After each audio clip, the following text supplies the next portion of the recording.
আসসালামু আলাইকুম। আজকের ভিডিওটা হচ্ছে যারা কন্টেন্ট ক্রিয়েটর করেন তাদের জন্য।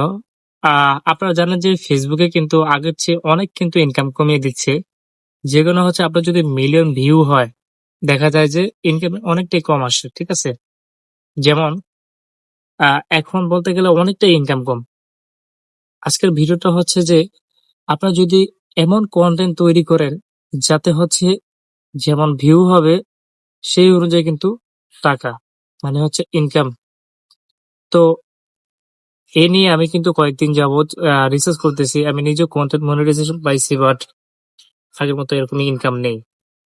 তো আমার মাথায় যে আইডিটা এলো, তো আমি ভাবতেছি আহ এমন কিছু বানাবো যেটা আসলে আপনাদেরও উচিত জানা যে আপনারা এই রিলেটেড কাজ করেন। আর এই আইডিটা শুধু আমিও একটা ভিডিওর মাধ্যমে দেখেছি, আইডিয়াটা ওখান থেকে নেওয়া।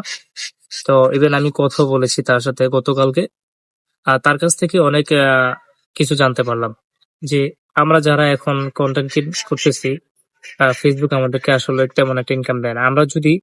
এই কন্টেন্ট গুলো আমরা যদি ইউএস এর কন্টেন্ট তৈরি করি তাহলে কিন্তু আমাদের কিন্তু অনেক ইনকাম। যেমন হচ্ছে সিপিএম আরপিএম এর একটা ব্যাপার আছে। যেমন হচ্ছে আমরা যদি বাংলাদেশে যদি আমাদের সাপোজ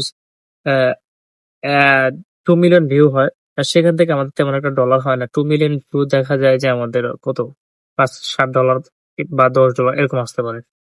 কিন্তু আমি লাইভ প্রুফ দেখলাম যে সে ভাইটার 2.6 মিলিয়নে তার প্রায় 200 প্রায় 100, হ্যাঁ, 176 থেকে $200 পর্যন্ত আর্ন হয়েছে। চিন্তা করতেছেন? তার মানে হচ্ছে ইউএস এর অডিয়েন্স যদি আপনার ভিডিওটা দেখে তাহলে কিন্তু ডলারের কোনো মানে চিন্তাই করা যায় না। তো আপনারা চেষ্টা করবেন, বা যদি আপনারা যদি আরো আইডিয়া চান বা কি ধরনের ভিডিও বানাতে চান ইউএস এর, তারা কি রিলেটেড ভিডিও দেখতে পছন্দ করে, এভরিথিং, ঠিক আছে? চাইলে আমার সাথে যোগাযোগ করতে পারেন। আর ইভেন আমি কিন্তু ইউএস এর কন্টেন্ট নিয়ে কাজ করা শুরু করছি। তো ভিডিওটা এটাই আপনাদেরকে জানানোর জন্য, যারা বাংলাদেশের কন্টেন্ট নিয়ে কাজ করেন আসলে অনেক পরিশ্রম করেন কিন্তু আপনারা কোনো কিছু করতে পারতেছেন না। চাইলে আপনারা কিন্তু ইউএস এর কন্টেন্ট তৈরি করতে পারেন। ধন্যবাদ।